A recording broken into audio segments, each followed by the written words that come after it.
I am dealing with the knowledge area matter and material. Now you need to follow your ATPs. I had given this to you at the beginning of the year. We know that matter is described as anything that has mass and occupies space, and that all matter is made up of atoms. At a macroscopic level, we see that substances have different properties. For example, water is a liquid at room temperature.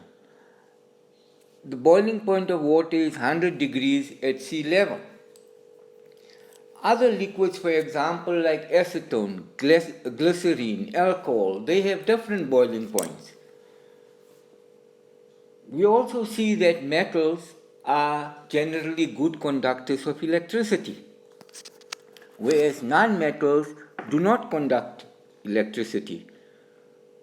Some substances have high melting points, others have low melting points. At a macroscopic level, we see that the properties of substances differ. Now, in order to account for the different properties of various substances, we need to zoom into the atomic world,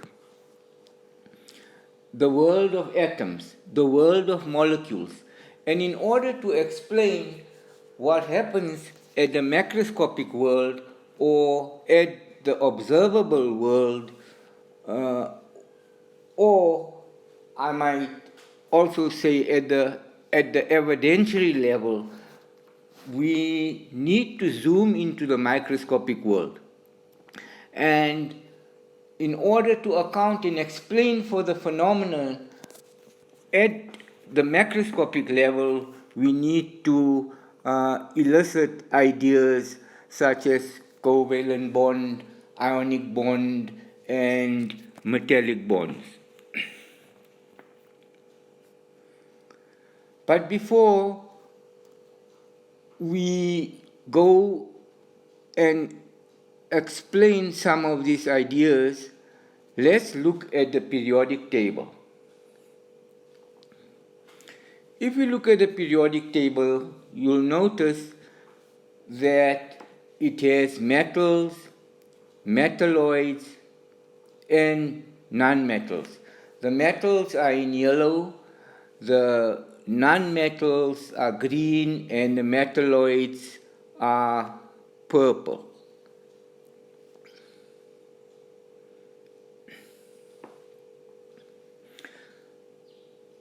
There are many more metals than non-metals. Then, if you look at the groups as well, you'll see that we have from group 1 to group 18. There's a new nomenclature that has been used. So, but let's look at group 1 and group 2, group 13, 14, 15, 16, 17, and 18. You'll see that the group 13 was previously known as group 3. Group 14 was previously known as group 4, and 15 group 5, 16 group 6, 17 group 7, and 18 group 8. Now we know there's a relationship between groups and the valency electrons that that particular atom of the element has. For instance, we know that group 1 has one valency electron in its outermost shell. Group 2 has two valency electrons in its outermost shell. So for example, if we look at the elements in group 2, which is beryllium, magnesium, calcium, they have two electrons in the outermost shell. If we look at nitrogen, it's in group 5, it has 5 electrons in its outermost shell. And if we look at fluorine and chlorine in group 7, they have 7 electrons in the outermost shell. Now, why are we interested about the electrons in the outermost shell? Because the electrons in the outermost shell of these atoms are responsible for chemical bonding. So you need to remember that group 1 has 1 valency electrons, group 2 has 2 valency electrons, group 3, 3, and so on.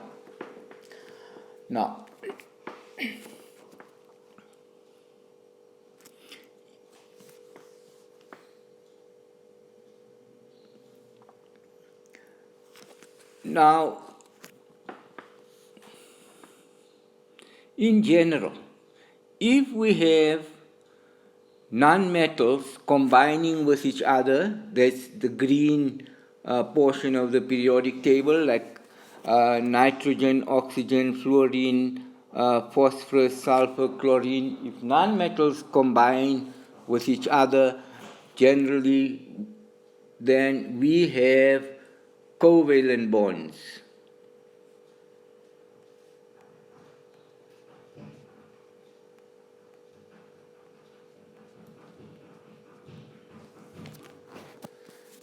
If a metal and a non-metal combine,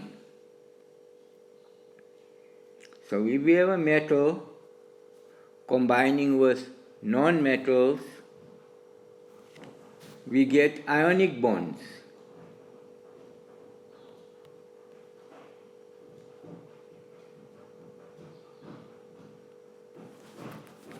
Alright, so when non-metals combine with each other, we get covalent bonds. When metals combine with non-metals, we get ionic bonds.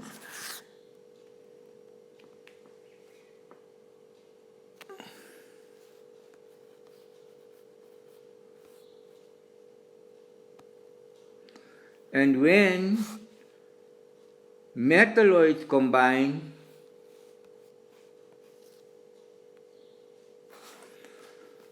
with each other or within themselves, we find that we get also covalent bonds.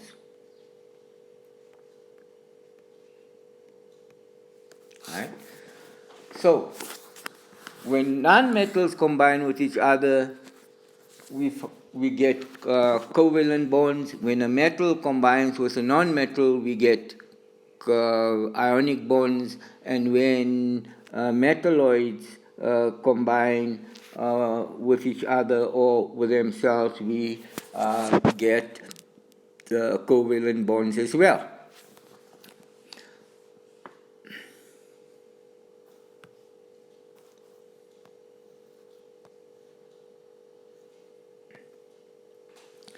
Right, now let's look at what we mean by covalent bonds, ionic bonds, and metallic bonds.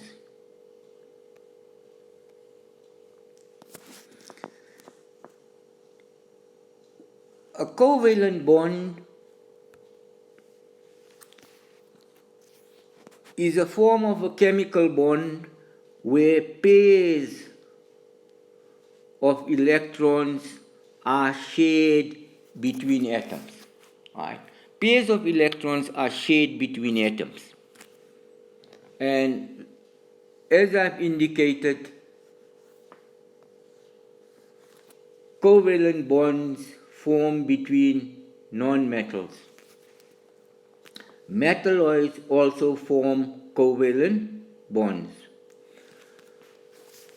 So let's look at covalent bond formation when hydrogen combines with nitrogen to give us ammonia.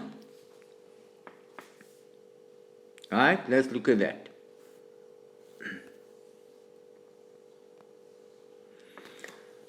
So we know we use Lewis diagrams in order to illustrate the formation of covalent bonds.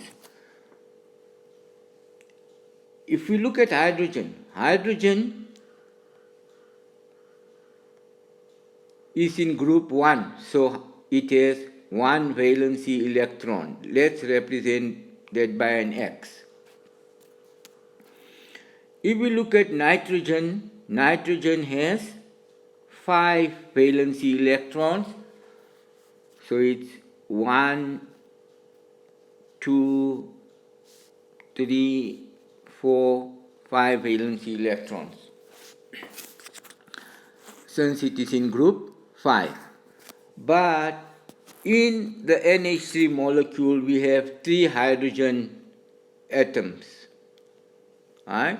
And each one having one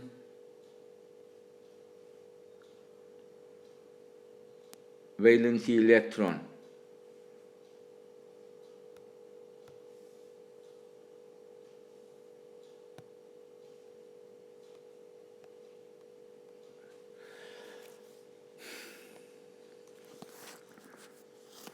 So here we have 3 hydrogen atoms, each with 1 valency electrons, and nitrogen we have 5 valency electrons, and 1 is paired and 3 unpaired. So in this situation, we find that hydrogen, which has 1 electron, shares an electron with nitrogen,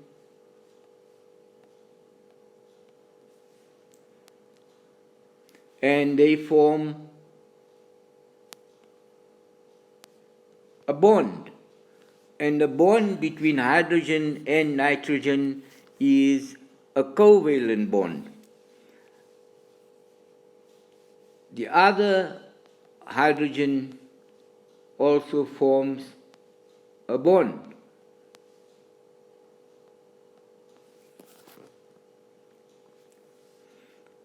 And the other hydrogen as well forms a bond. These are all covalent bonds.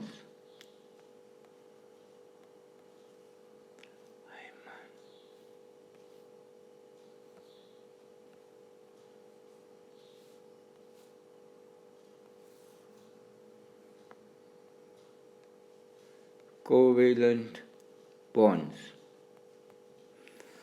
So covalent bonds, as we've indicated above,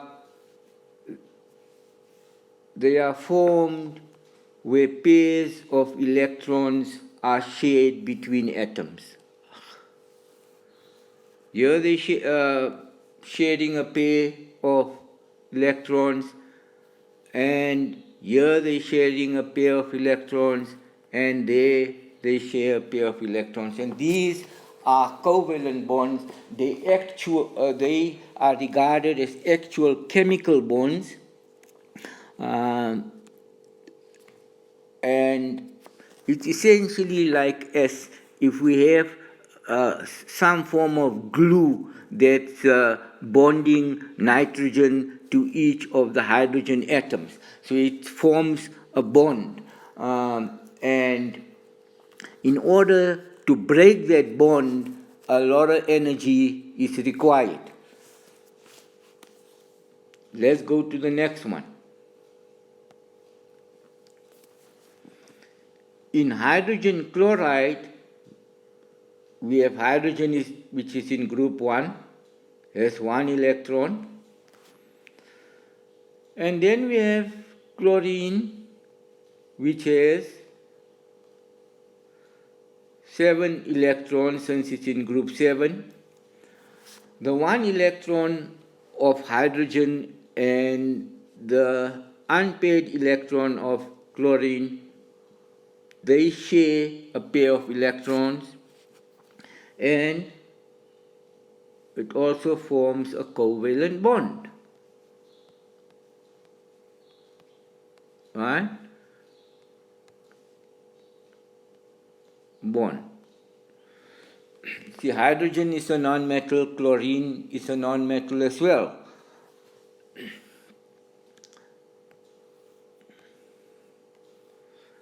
Then, if we go to oxygen, oxygen is in group 6. So, if we look at oxygen, it has 6 valency electrons.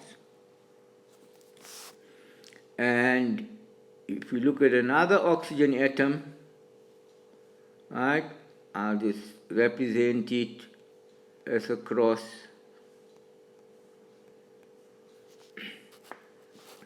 In this situation, you've got 2 electrons that are unpaired in the oxygen atom, and then we find that the electrons can pair and form a covalent bond.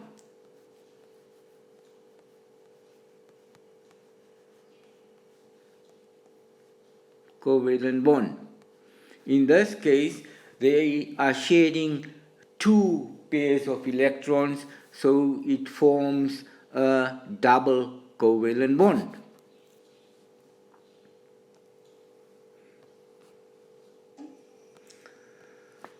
Let's see if you can show the bonds that are formed between the atoms of CH4.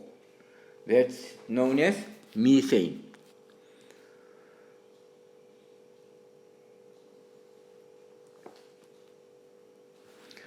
If we look at methane, carbon is in group 4, so it has 4 valency electrons.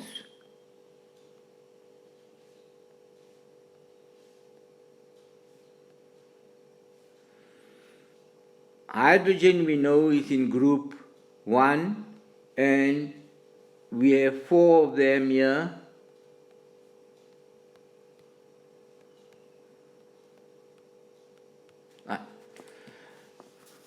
What happens in this case is that each of the hydrogen atoms can then bond covalently with a carbon atom. So we have hydrogen there, hydrogen there, hydrogen there, and hydrogen there. So these are our covalent bonds.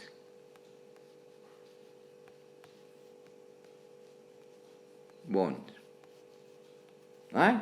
They are actual chemical bonds. They are strong bonds.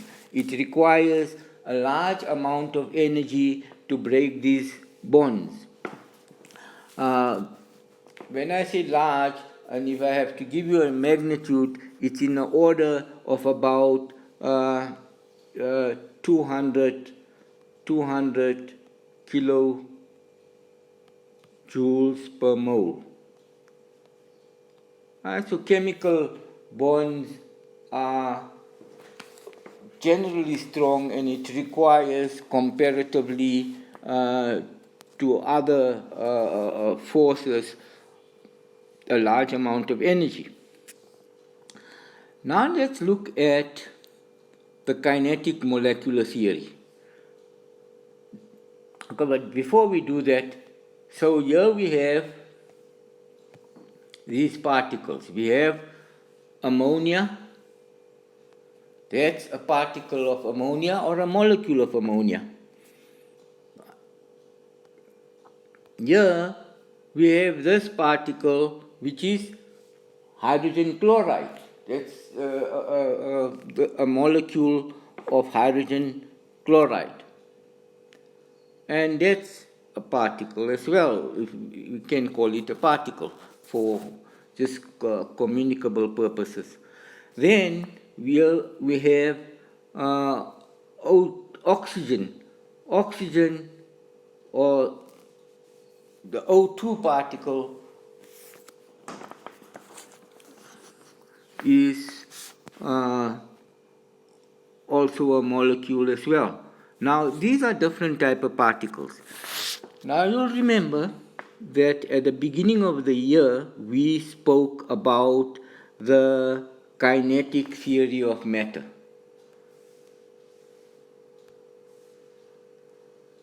Right? And the kinetic theory of matter had certain postulates. It gave us an indication that matter is made of particles.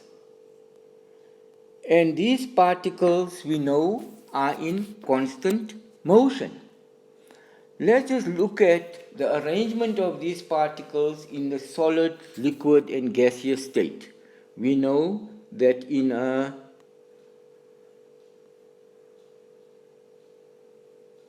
solid state, we have a regular pattern.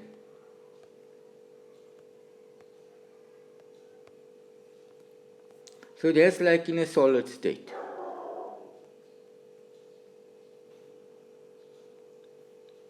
In a liquid state, you also have these particles, but are more randomly distributed.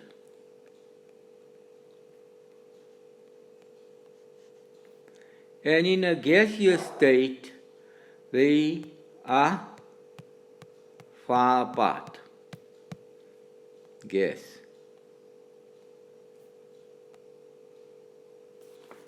We also know that the forces between these particles, forces increase as we go from gas to solid.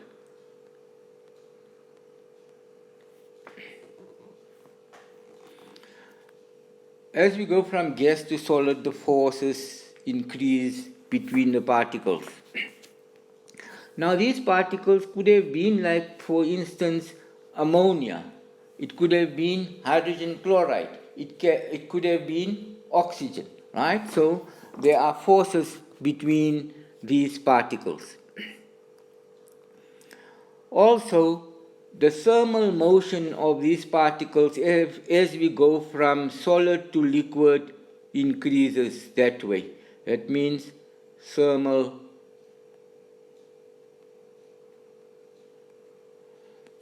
energy increases.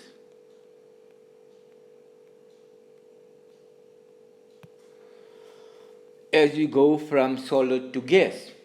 And that's the model that was referred to earlier in the year when we dealt with the heating curve of water. Now,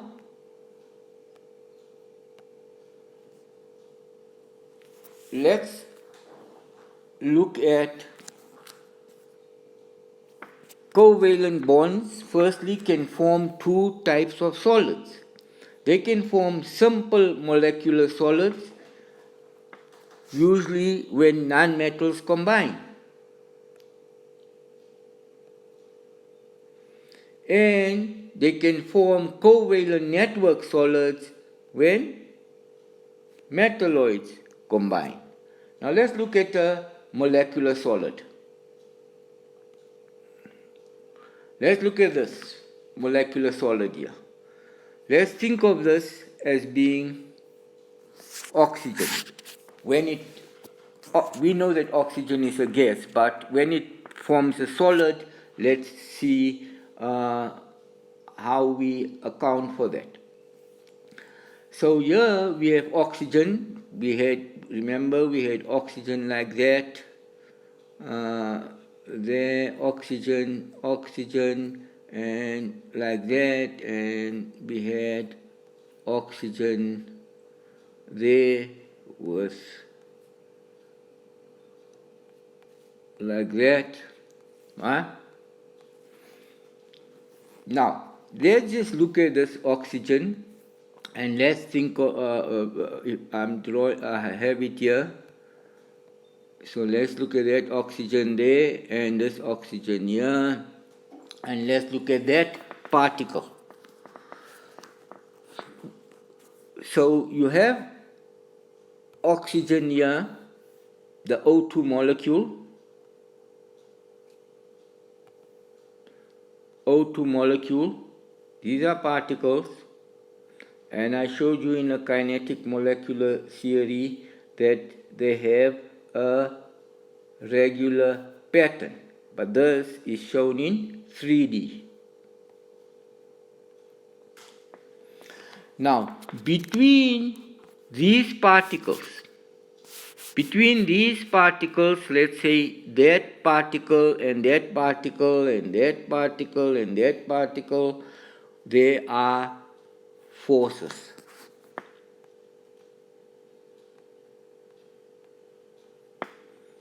But they are generally weak forces.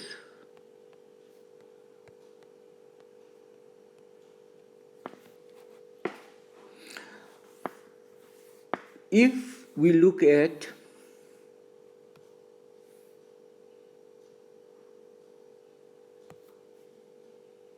here within a particular particle, there we have a covalent bond. It's important.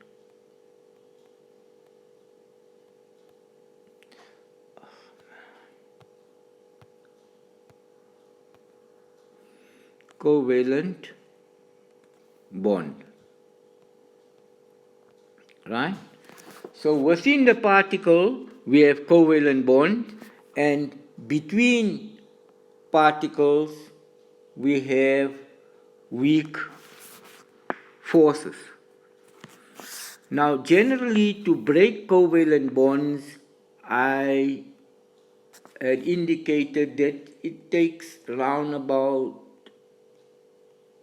200 kilojoules per mole. You don't have to know this value, but just to give you an indication of the relative strength of these forces or bonds.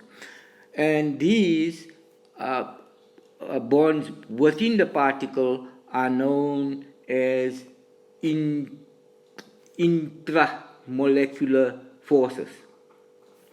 Between particles, to break these bonds here, to break the bond between oxygen molecules, roughly it's in the order of about, let's say, about 0 to maybe 20 kilojoules per mole. Right. Now, if we look at this, we see that the covalent bond requires much more energy to separate these atoms, but the forces between molecules, or the intermolecular forces between molecules, we refer to them as intermolecular forces, they don't require that much energy. Now, when a solid is boiled, or when the solid melts, what we do is essentially break intermolecular forces between molecules. Right? Between molecules. That is what we do. We break forces between molecules. Now, here I've just given you an example of O2. It could have been NH3 particles. NH3 particles. It could have been HCl particles, right? And the nature of the intermolecular forces between these particles differ, and it depends on the shape of these molecules and the electronic arrangement around the atoms in these particular molecules. Let's look at a covalent network solid. Covalent network solid, we know metalloids form covalent network solids in general. So here I've got this silicon dioxide given to you here, and we said that in covalent network solids we tend to have covalent bonds. Now here you can see a silicon atom combining with an oxygen there, silicon, right? Oxygen like that. Now the bonds between these atoms here are actually covalent bonds. Covalent, say covalent bonds. They are actual chemical bonds. So all these bonds that are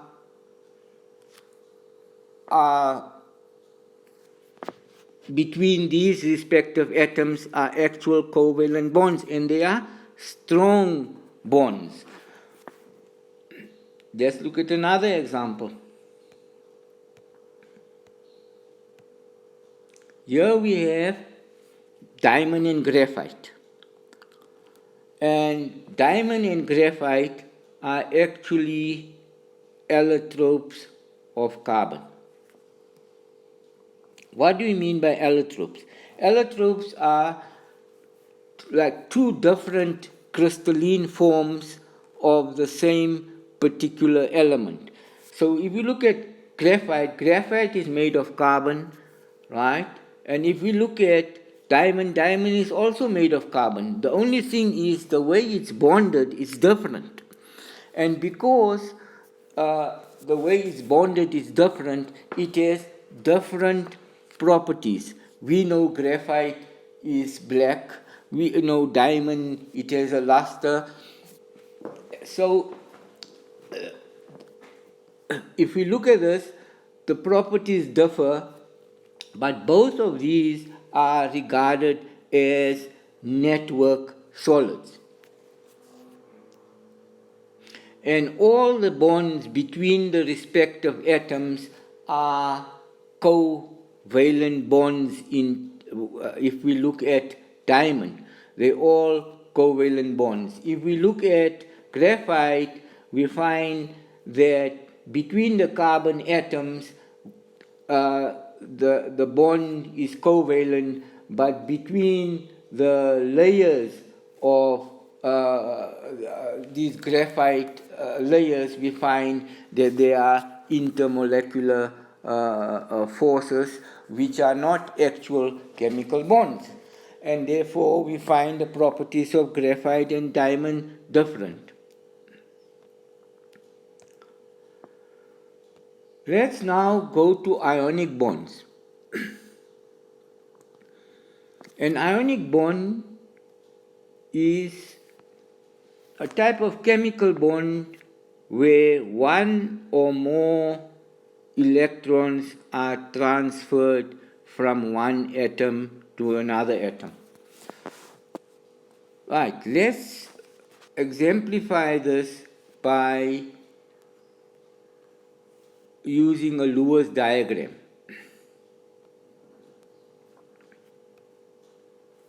Right, now we know that sodium is in group 1, and group 1 has one valency electron. So sodium has got one valency electron.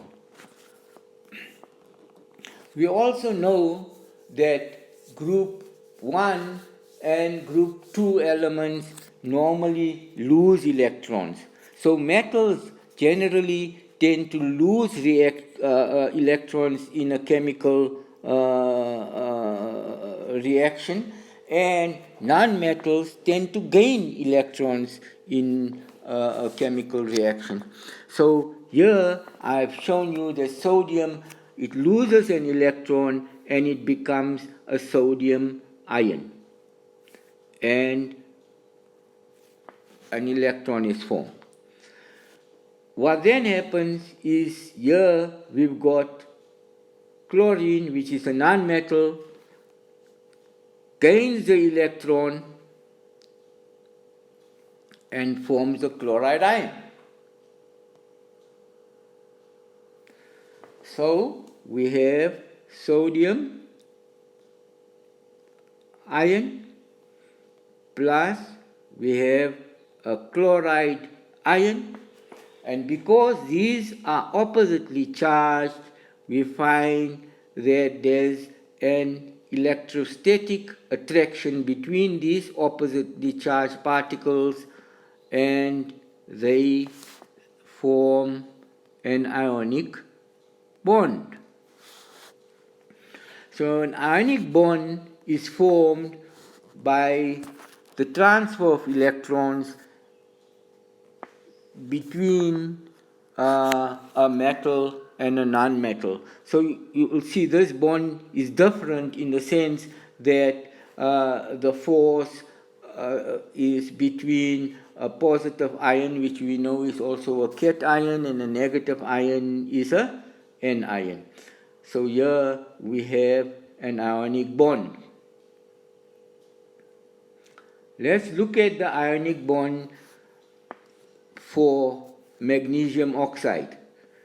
If we look at magnesium, and we know magnesium is a metal, so we say magnesium is a metal, and this magnesium is in group 2 of the periodic table, so it has 2 electrons. If we represent it in terms of a Lewis diagram, it has 2 electrons, and we know metals lose their valency electrons, so we have Mg2 plus 2 electrons. So it loses those 2 electrons. So then we have oxygen. Oxygen is in group 6, so it has 6 valency electrons. So it's 1, 2, 3, 4, 5, and 6 valency electrons. The 2 electrons are then accepted by the oxygen atom, and we have then O, 1, 2, 3, 4, 5,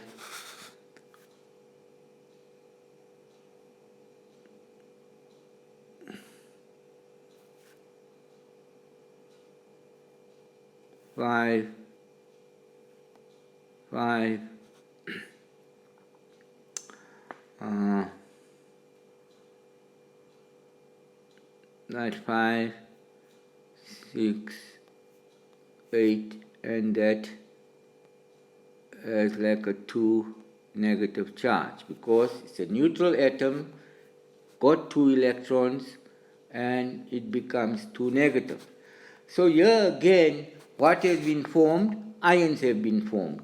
What type of ions? Mg2 plus oxygen 2 minus. Because they're oppositely charged, there's an electrostatic force between them, which results in an ionic bond. Mg2 plus and O2 negative. But sometimes we write it like this. We say Mg2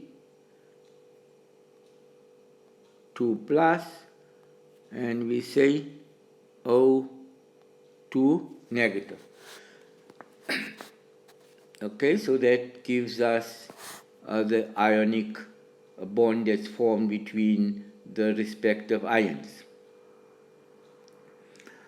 Lewis diagram showing the formation of lithium chloride. Now let's look at that one.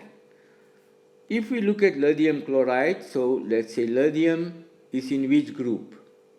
is in group 1. So it has got one valency electron. And what happens is it loses that electron.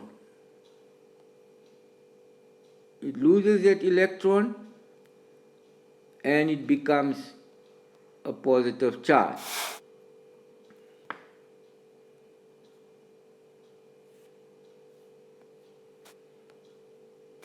If we look at chlorine, chlorine has 7 electrons.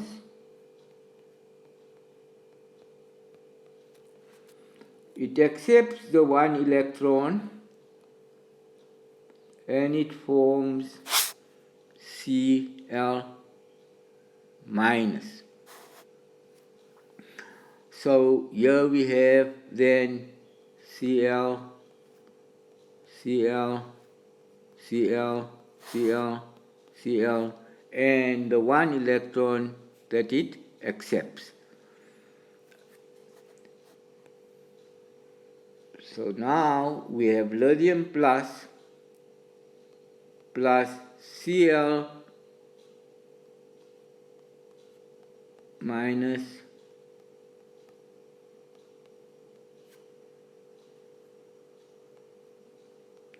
and these form a bond. That's positive, that's negative. They form a bond and we get lithium chloride.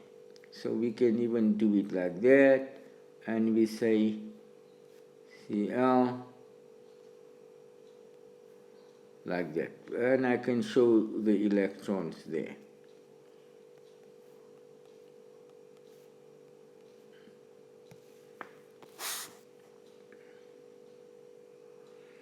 Now let's look at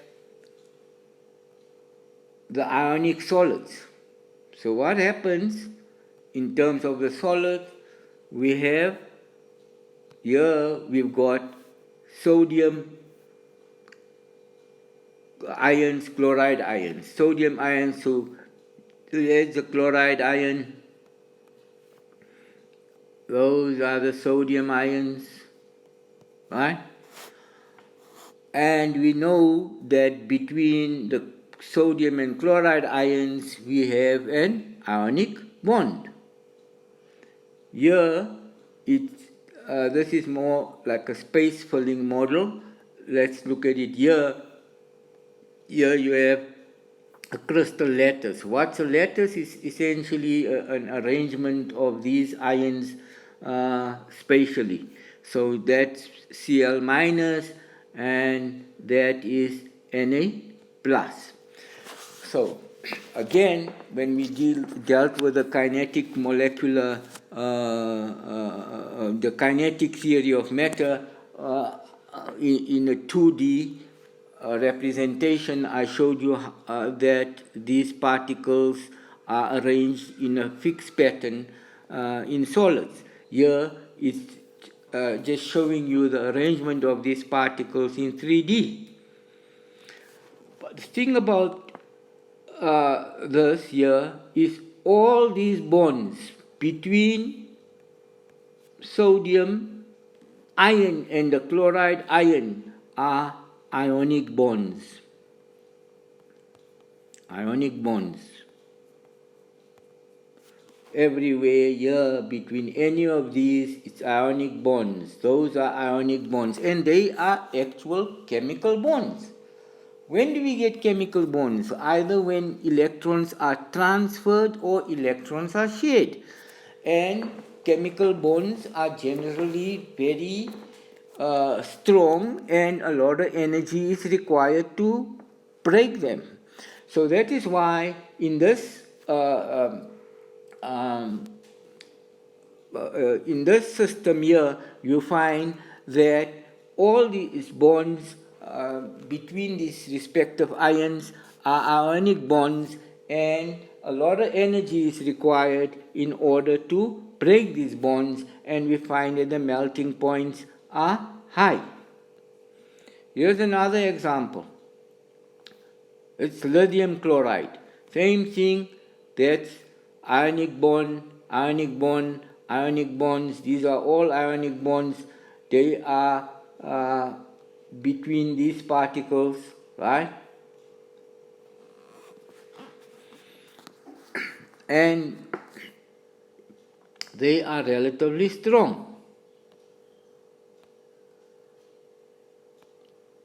Now let's look at metallic bonding. Metallic bonding is also an electrostatic attraction. It's also an electrostatic attraction between positively charged atomic nuclei of metal atoms and delocalized electrons. Let's see how we model this. If we look at metals, right, like for instance group 1 metals, group 2 metals, if we look at for instance copper, we can model these and say, all right, if we look at an atom and we know that the atom is positively charged, and what happens is the electrons in the valency shells, they are delocalized, meaning that they are not localized to a particular atomic core. They can move around and they delocalize. So the bond between these atomic kernels and the sea of electrons is known as a metallic bond. Now these electrons, they can be moving about. They don't have to be confined to a particular atom. And because they can move about and the metallic bond is still retained, we find that metals are malleable. And these electrons are delocalized. We find that under the influence of an electric field, these electrons can also move. Therefore, metals conduct electricity. The others, like in ionic bond, especially in a solid form, it doesn't have electrons that can move about, so it doesn't conduct electricity in a solid state. Here's a three-dimensional picture of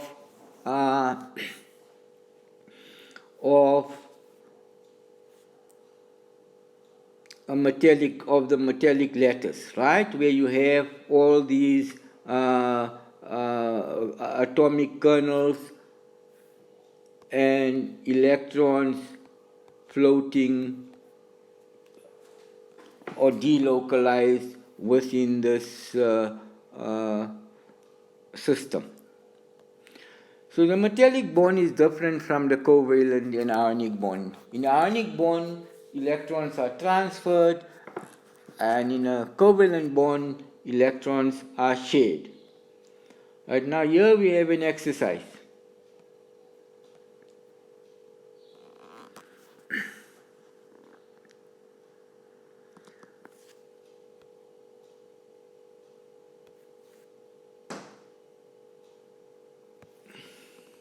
Right. So we say, name the three types of chemical bonds. Right? We know, we've just gone through that. We have an ionic bond,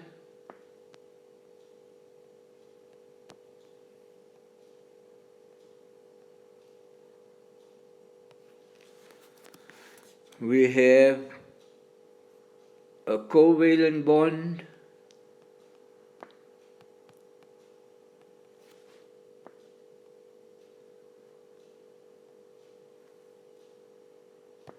and we have a metallic bond.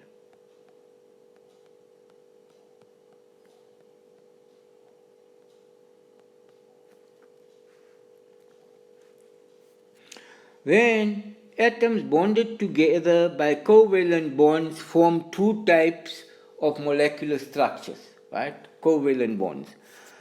Name the two types and give examples of each. So for instance, the two types we said, when only nonmetals combine, we have a molecular solid.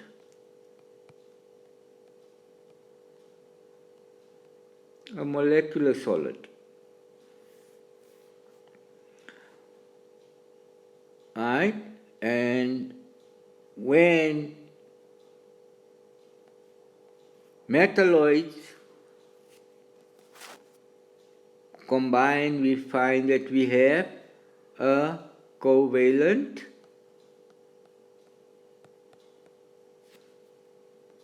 network solid.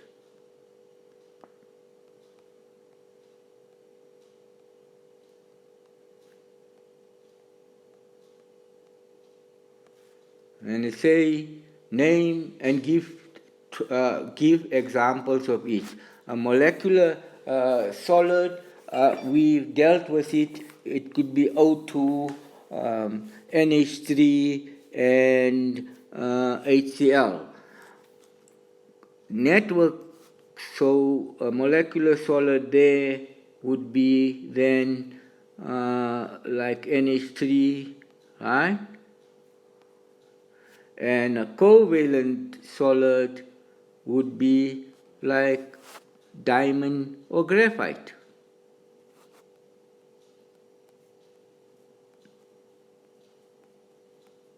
Diamond or graphite.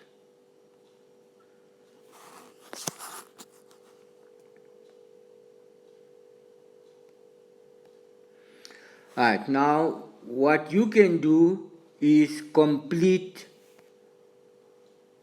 the following tables. Right?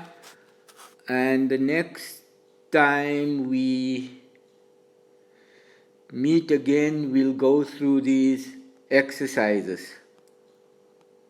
We'll go through these exercises. So for first one, it says complete the following table. I've taken this from Doxantia, so you can see it says compound, type of bond, smallest particle. So HBr, we know H and Br, hydrogen is a non-metal, bromine is a non-metal. What type of bond would form? It would form a covalent bond. And what is the smallest particle in this? It's a molecule.